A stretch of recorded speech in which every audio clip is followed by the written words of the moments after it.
if anyone wants to see it. So this weekend we're having our annual Huskies and Heroes Military Appreciation Game, and our team will be wearing our Huskies and Heroes logo here, and then we'll have the fatigues available to staff members. And I think it's really special and really important that we do these types of things. We'll be welcoming over 650 members of the Yukon Veteran Affairs to the game.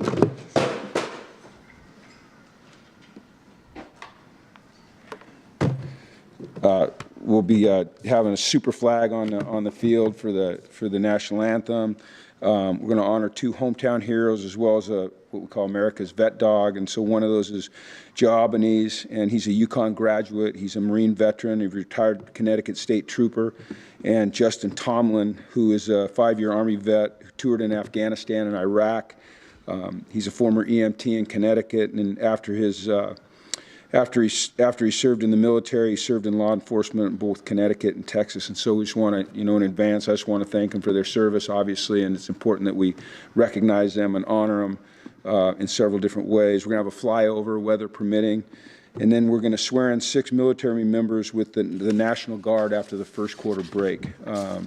And then all this is going to support charities as well. So Hope for Warriors and House of Heroes in Connecticut, so 2 different charities there. And then there's a group ticket initiative with Pratt & Whitney in collaboration with Pratt & Whitney, with the proceeds going towards veterans charities. So over 3,000 tickets have been sold to that group, so we want to thank Pratt & Whitney for that. And then there'll be charity tables set up at the stadium before the game if anyone wants to make additional donations that go to people that are serving our country. So so that's a good way to start the day for us. This will be one heck of a challenge. The team we're facing is arguably the best team we've played since I've been here, right on par with Michigan last year. They've got a quarterback who I think's going to be a first-round draft pick at some point. They've got an offensive line that should be up for the Morris Award, which is the top offensive line in college football. Their 2 running backs are outstanding. They're one of the top teams in the country running the football. And then they've got receivers that not only have speed and yards after catch, but they're tenacious blockers. And then on defense, they're giving up 9 yards a game, or 9 points a game. So it's just one heck of a challenge for us. I think it comes at a good time, coming off of a disappointing start, just to have a great challenge like this. So we're excited about it.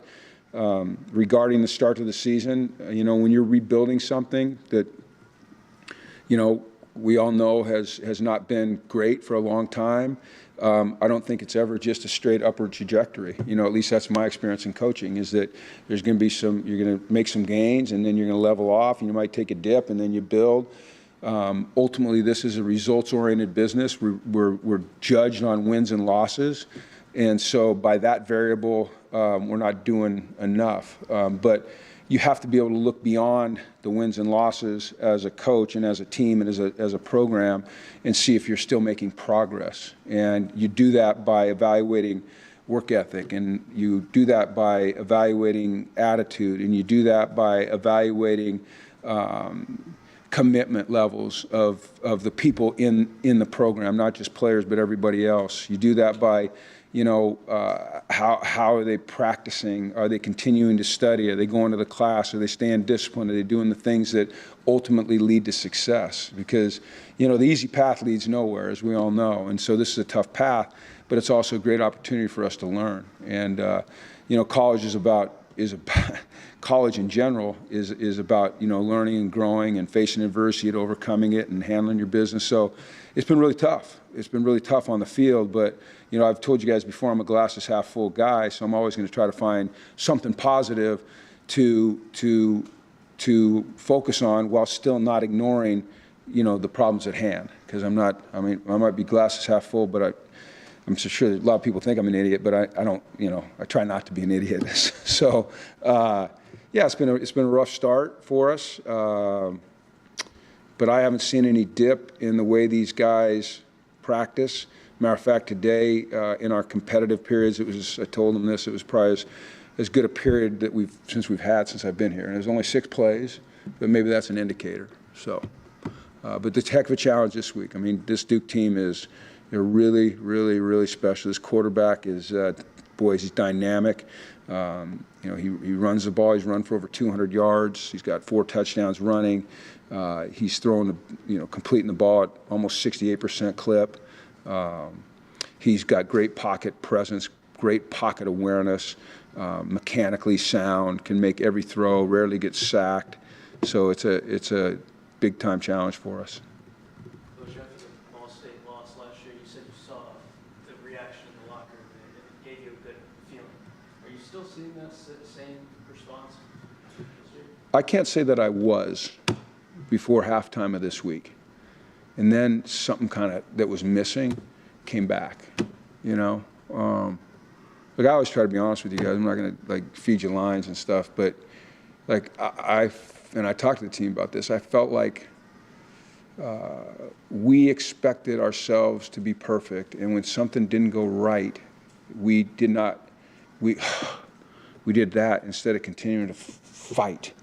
I know we played hard and all those things, but there was a little smidgen of something missing, and it's almost like you have to forget expectations, and you just have to play, and you have to play hard, and you have to work hard, and you have to stay upbeat. And I'm not saying that you ignore the negatives, but you got to push through them. You got to learn and apply. And I felt like because we'd put so much expectations on ourselves, which I don't think that we should have put them on ourselves, because we have so much to prove. We won 6 games, right? This was a program that was in the gutter. And I said all off season, we're on the path, but we're a long ways from where we need to go, right? And we still are. I mean, we're only, what we play, 13, we're 16 games into this thing, and we've won more games in that time than they'd won in, the last 4 years. So there's good things, but it's just been clouded. And I feel like our players and our staff, we put so much pressure on ourselves because we had these expectations that when things didn't go perfect, we were exasperated. And I'm including myself, and that's, you can't perform when you're doing that. You know what I mean? And I felt like at halftime, for some reason, man, that went away. And I hope I'm right. I hope I'm right. Man, I hope I'm right for those players and for the people that support us, and the people that want to support us and want to see a good football team. Jim, when you looked at the game on film afterwards, did it look any better to you than it did when you were watching it live Saturday night? Some things looked better, and some things looked worse. To be very specific with you, defensively, obviously we played better in the second half. So we were more sound. In the first half, and it's like I'm like a broken record with the except for plays, except for the the long pass, 2 long passes for touchdowns. Man, we were pretty damn good, But those 2 plays were for 100-something yards and 14 points, So it masks the good things that you did. So it's about being consistent. So saw some good things offensively. We ran the ball better, and we ran the ball better without really being able to throw it in the first half. And so that's a positive right there. So things look better. But I think you have to acknowledge the good things and build on them, but you can never ignore the things that we need to improve. And right now, to me, it's about consistency of execution, consistently doing your job, consistently. And if you do that, then you have a chance of success. And if you don't, you're playing, good athletes and good football teams, they make you pay. And that's happened too many times. And so as a coach, you got to go back and you got to evaluate everything. You don't just pin it on the players. Do your job. What's that mean? That's too easy. Well, how am I going to help you do your job? How am I going to put you in the right spot? So that's what we focus on all the time. Coach, you talked about execution, consistent execution. We asked the players, is it execution? Is it that simple? It is at time, and then it's effort. But here's what I mean by consistency of execution. Okay, so and I'll relate it to defense because it's just easier for me to do. All right, let's say this is the blocker, right? And I'm lined up here, and on the snap I have to get here, right? I have to get here because there's a linebacker filling here, right? Well, if I get cut off and I don't get there, okay, because I didn't take the right footwork or I didn't rip through and get vertical, okay, I didn't execute my assignment. And so what happens is this lineman cuts me off, my linebacker's expecting me to be here, fits here, now all of a sudden there's a gap there, and it's a big gain, you know what I mean? Or, so that's it's simple, it's not easy, but yeah, it is. It's or like the deep ball versus our too deep coverage. You know, we got them to do what we thought they'd do, which think we're in man. All right, turn the protection so we could get our defensive end on the back. And so we got our defensive end on the back. He didn't beat the back. He ran past the quarterback. Our two defensive tackles got captured because they slid. Our left corner didn't get in a good enough jam, so it brought our safety up. Our linebacker didn't run through, and they hit a deep one, you know? So, yeah, it's like now in that play there's like 5 or 6 execution errors. But it can be one that kills you, or it can be multiple ones that get you. So, yeah, it is. But the thing is you can't just go, well, it's execution. You go, why? Why aren't we executing perfectly? And you're never going to have a perfect football game, but why is there an inconsistency of execution? Is it the way we're teaching it? Are we asking them to do things that they're not capable of? You know, are we putting them in the best position all the time? Are we practicing the right things? And then when you send them across that white line, you got to have confidence that you've done all those things, and they got to go execute. But we all have to own it. You know, we all have to own it if it's not getting done. Did your father know John McKay? My father know John McKay? Oh, yeah. I've known him. You know, my dad's a SC guy, so. When they talk execution, I think back and they asked Coach McKay. Yeah, that was a classic. Yeah. Yeah. You know, I'm all for it. Yeah. No, I love my players. I love our players. I mean, I'm not like that, you know. Like, you know, I was thinking about that on the field. You know, there's a lot of things I could be doing in my life, you know, right now. And there's a lot of things that I love to do. You know, I love to fly fish, and I love to ski, and I love to mountain bike, and I love to hike, and I love being with my family. And, you know, I could get another job doing something else and do all those things, but there's no place I'd rather be than right here with these people, you know, because it's a special place. And I've been in a lot of different organizations, and, you know, I'm not just blowing smoke to the people around here, but this is different. It's different here. It's special, you know. It feels to me like when I was with San Francisco. We had something there. Now, we were winning, and we'd built something, and Bill Walsh had built it, and, you know, George Seifert had built it, and Mooch and all those guys, but it's the same kind of I hate using the word culture all the time, because culture is like this buzzword that everyone's used. It's the same type of like feeling. So that's what gives me hope, you know. And I get to be around these guys. I love it. So if I would never use the John McKay. I'm all for it. No, I love these guys, man. My job is to support them, you know. Like, I'm only doing this because, well, I love coaching football, which means I love football players, and I love coaching football players, and I love a challenge, and this is a hell of a challenge right now. Coach, with Taquan's second start, are you able to adjust the offense a little bit more for things that he does well and different things, and how is that? That's yeah, absolutely. You know, I was asked that question last week if we need to adjust the offense, and I think my answer was, well, we do what we do, and, you know, they're both pretty similar in style. But after a start, and really, you know, my dad reminded me of this. That's the first full football game Taquan's played since high school, I think, you know, which has been like 4 years.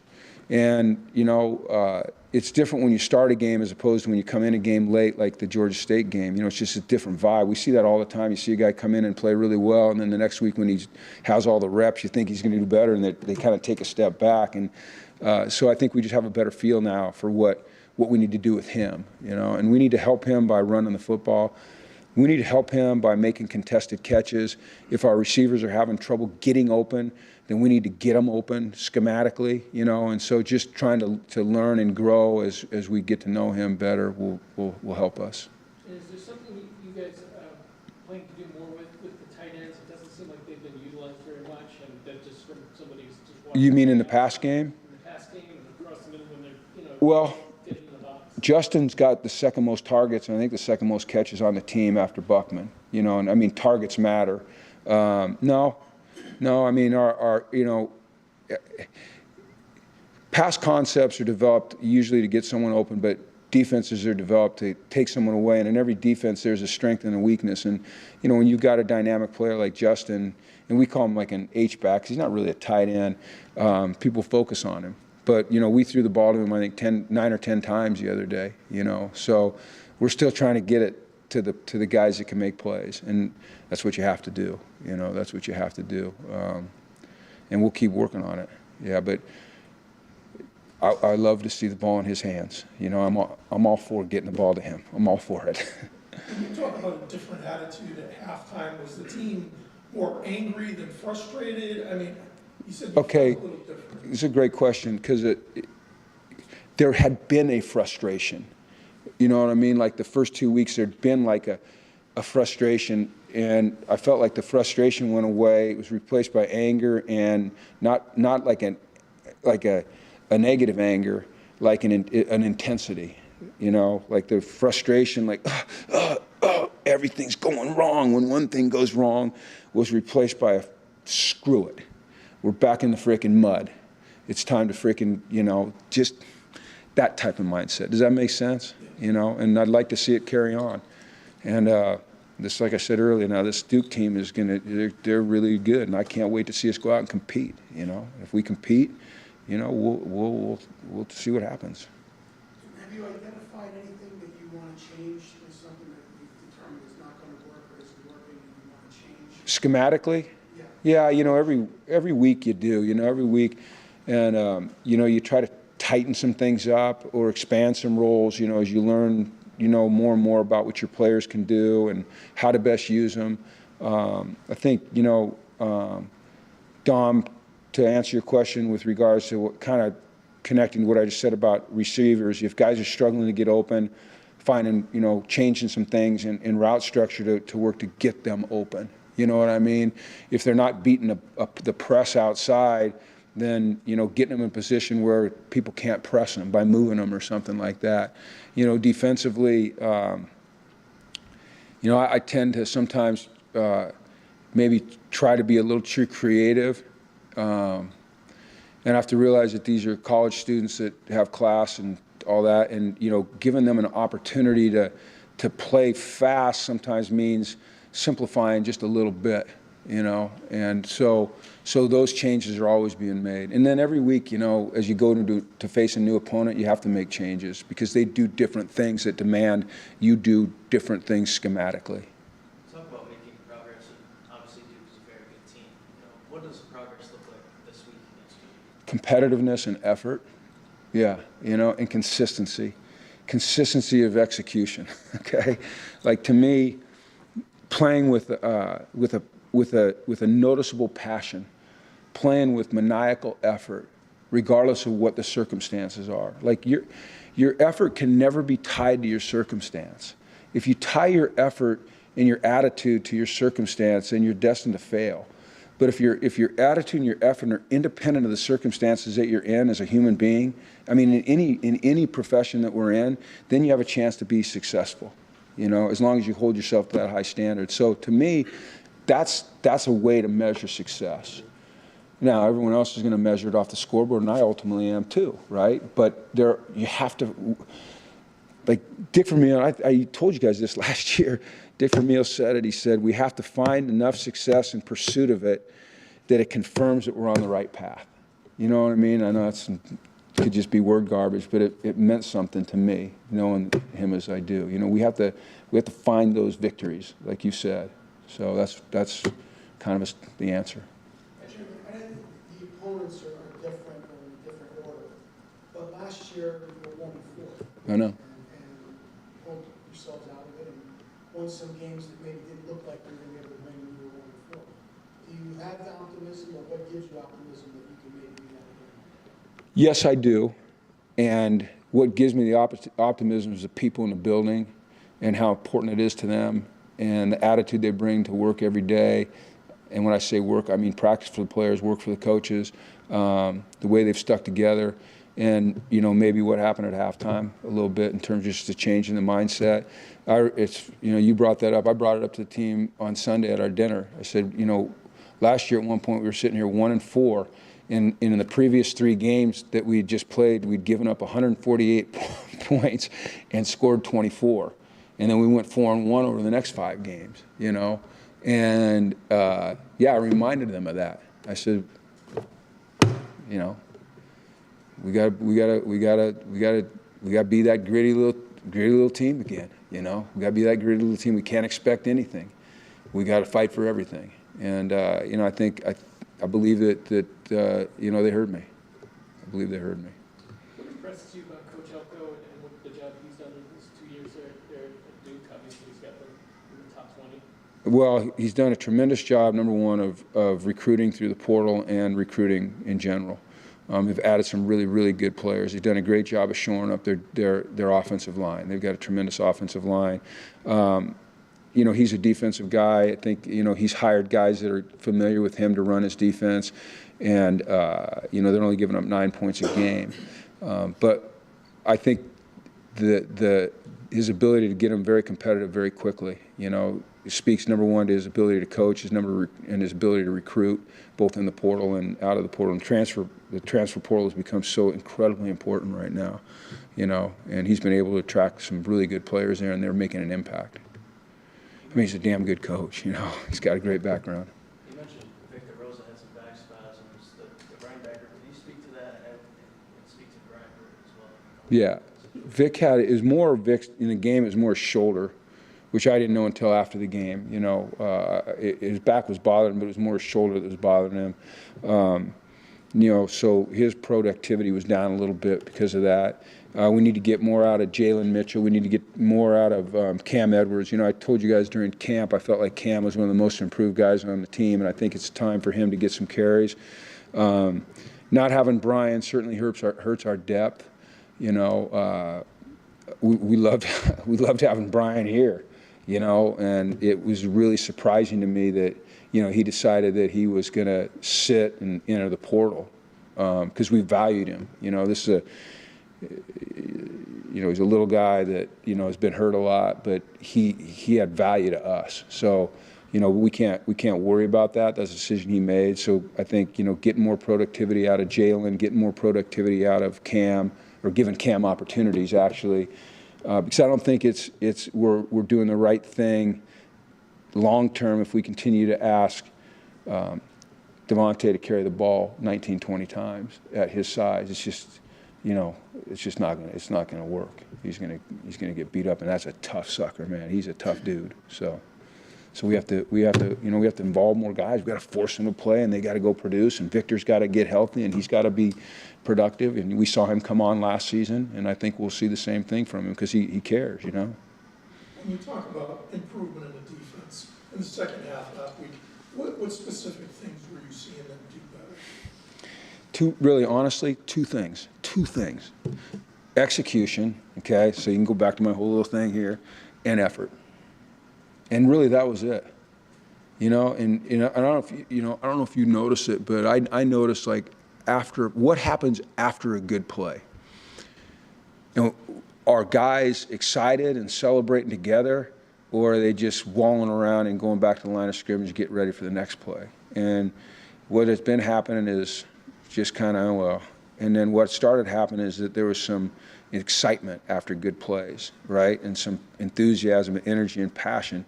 To me, great defenses play with that all the time. And we weren't playing that way in the first half. So that execution and the effort, and that creates that energy that you need to be a good defense. To clarify, do you expect Victor to play this week? Excuse me? Is Rose going to play this week? Yeah, oh yeah. No, yeah, he's just beat up. You know, yeah, but he's not injured. He's hurting, but he's not injured. Yeah, there's a difference there, you know. Okay, and then if you can say something about it, if you want to, it'd be great. Just because it's you know, Pratt and Whitney's kind of behind a lot of this, and it's just, you know, it's important to us. My dad is a Marine, and you know, we're all affected, and our military is underappreciated, in my opinion. So if you can just mention anything, it'd be great. So appreciate you, and I will not be wearing this because green's not my color. So. See you guys.